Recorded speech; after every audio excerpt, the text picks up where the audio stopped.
এক ছিল এক বুড়ি, তার নাম ছিল হালিমা বুড়ি। সে একাই থাকত বনের ধারে একটা ছোট্ট কুঁড়েঘাড়ে। প্রতিদিন সে হাঁড়িতে খিচুড়ি রান্না করত আর পাখিদের সাথে গল্প করত। একদিন রাতে বুড়ি খিচুড়ি রান্না করছে, এমন সময় কু কু করে বাতাস বইতে লাগল।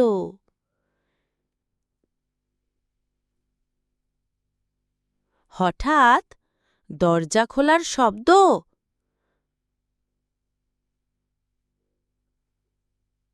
ভূত এসে বলল,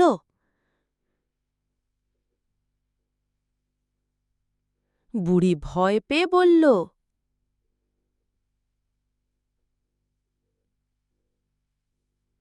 ভূত মাথা নাড়ল।